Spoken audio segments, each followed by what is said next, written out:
Matilda उन सुंदर औरतों में से थी जो शायद किस्मत की गलती से क्लर्कों की फैमिली में पैदा हो गई थी। बिना दहेज, बिना उम्मीद और बिना आशाओं के उसने शादी भी एक क्लर्क से की थी, बोर्ड ऑफ एजुकेशन के साधारण से क्लर्क से। वो भी साधारण थी और नाखुश थी।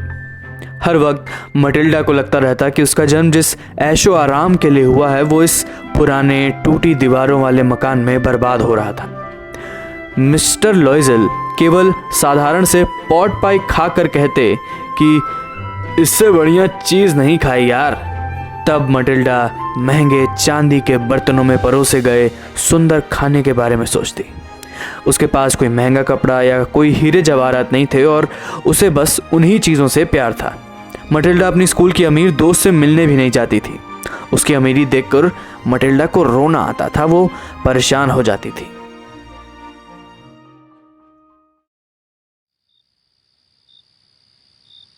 एक शाम मिस्टर लॉयजल जब घर आए, उन्होंने मटिल्डा को एक खत पकड़ाते हुए कहा, तुम्हारे लिए कुछ है। मटिल्डा ने खत खोला। एक इनवाइट था, मिनिस्टर के घर दावत का। मटिल्डा ने वापस कागज़ अंदर डाला खत में और टेबल पर फेंक कर कहा, मुझे क्या करना होगा इसका। मिस्टर लॉयजल को लगा था कि मटिल्डा खुश होगी, मगर मटिल्डा बिल्कुल ना खुश थी, बल्कि परेशान हो गई। मेरे पास कुछ है पहनने को, मटिल्डा ने चिढ़ते हुए पूछा। अरे वो ड्रेस पहन लो जो थिएटर देखते वक्त पहनती हो। मिस्टर लॉयजल ने यह सुझाव तो दिया, मगर उन्हें भी पहले सोचना चाहिए था। ऐसा उन्हें भी महसूस हुआ। मटिल्डा रोने लगी। ये इनवाइट तुम्हारे किसी ऐसे दोस्त को दे दो जिसके बीवी के पास कुछ कपड़े हों। अरे मटिल्डा, मिस्टर लॉयजल इस बात को सुनकर दुखी तो हुए, मगर बोले, कोई अच्छी ड्रेस कितने फ्रांक्स में आएगी। फ्रांस देश की करेंसी को फ्रांक्स कहते हैं। मटिल्डा थोड़ी शांत हुई। एक ऐसी रकम सोचने लगी जो एक क्लर्क सुनते ही मना ना कर दे। फिर थोड़ा हिचकते हुए बोली, ऐसे बिल्कुल तो नहीं पता, मगर 400 फ्रांक्स में हो जाएगा। थोड़े से ठंडे पड़े थे मिस्टर लॉयजल।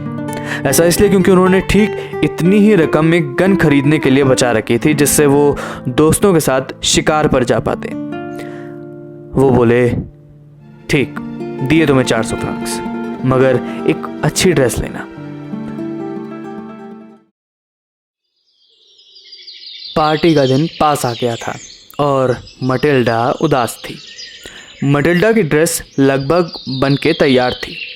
एक शाम मिस्टर लॉयजल ने पूछा, 2-3 दिन से बहुत अजीब बर्ताव कर रही हो। मेरे पास कोई ज्वेलरी नहीं है, मटिल्डा बोली। गरीब की मरी लगने से अच्छा है मैं पार्टी में ही नहीं जाऊंगी। अरे तो कुछ फूल पहन लो, इस मौसम में अच्छे लगेंगे।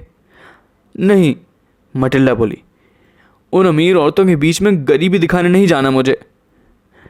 मिस्टर लॉयजल थोड़ी देर शांत रहकर अचानक बोल पड़े, कितने पागल हैं हम। अरे अपनी दोस्त मिसेस फ्रॉस्टियर से बात करो, उनके लिए, उनसे पार्टी के लिए ज्वेलरी ले लो। अरे हाँ, मटिल्डा बोली, ये तो सोचा ही नहीं। अगले दिन मटिल्डा मिसेस फ्रॉस्टियर को अपनी सारी बात सुनाई। सुनते ही वो सारे ज्वेलरी का बक्सा लाकर मटिल्डा को दिखाने लगी।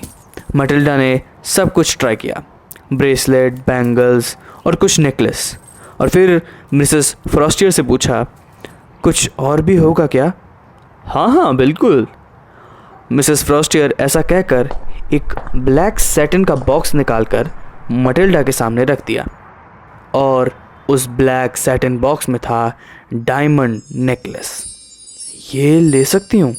मटिल्डा ने वो चमचमाता नेकलेस खुद पर रख के शीशे में खुद को देखने के बाद अपनी दोस्त से पूछा। बिल्कुल दोस्त, मिसेस फ्रॉस्टियर ने जवाब दिया था।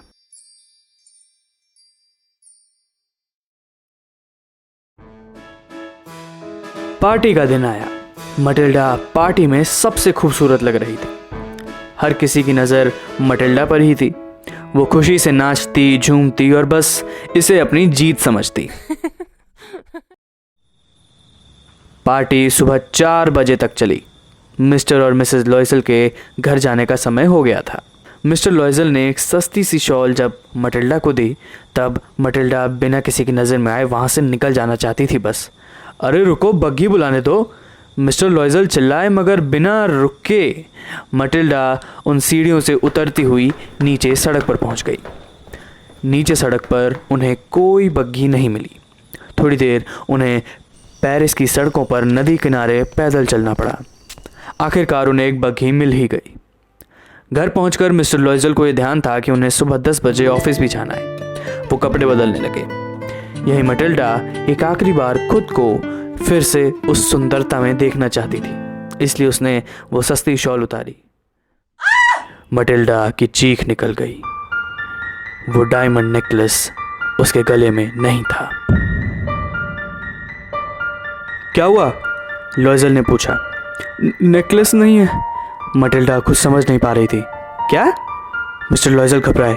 कपड़ों की तह में, जेबों में, हर जगह खोजा मगर नेकलेस नहीं मिला। पार्टी से निकलते वक्त तुम्हारे पास था? हाँ था। सड़क पर गिरता तो आवाज़ होती। कैब में गिरा था क्या?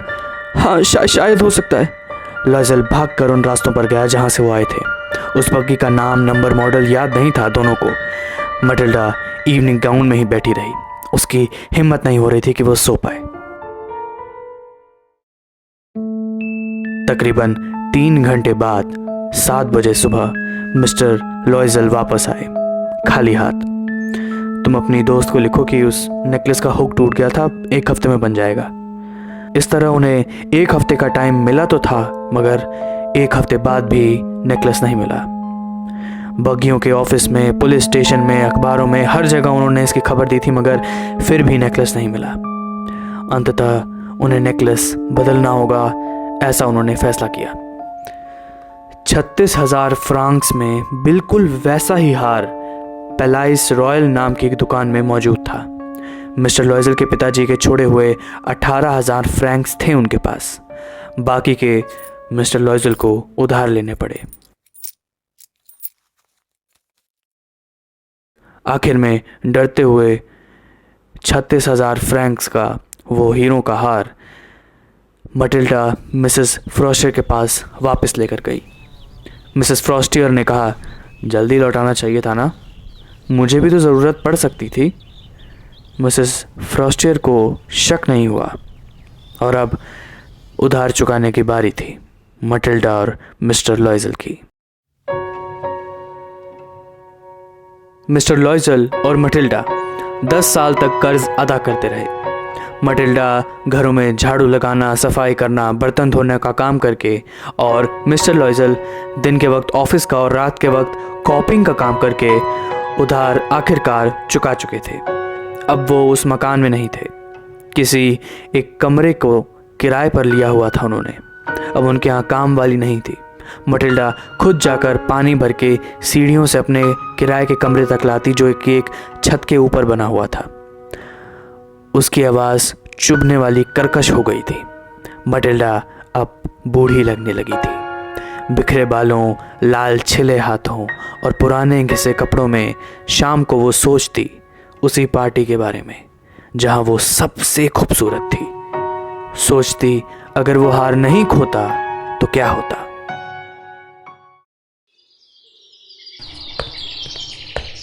एक दिन रविवार को टहलते हुए मटिल्डा को एक बच्चे के साथ खेलती एक जानी पहचानी महिला दिखी। मिसेस फ्रॉस्टियर थी वो। मटिल्डा ने उन्हें सच बताने का फैसला किया। अब उधार जो चुक गया था। मटिल्डा ने जब पहली बार मिसेस फ्रॉस्टियर को बुलाया तब उन्होंने मटिल्डा को नहीं पहचाना। जब मटिल्डा ने अपना नाम बताया तब उन्होंने पूछा कि मटिल्डा का ये हाल कैसे हुआ। मटिल्डा ने मिसेस फ्रॉस्टियर को अपनी पूरी कहानी बताई कि कैसे उनके गहने के बदले उन्हें ये रकम पूरी करनी पड़ी और उनका ये हाल हुआ। मिसेस फ्रॉस्टियर 1 सेकंड के लिए रुकी और पूछा, तुमने वो नेकलेस डायमंड नेकलेस से बदला? हाँ, मटिल्डा ने कहा।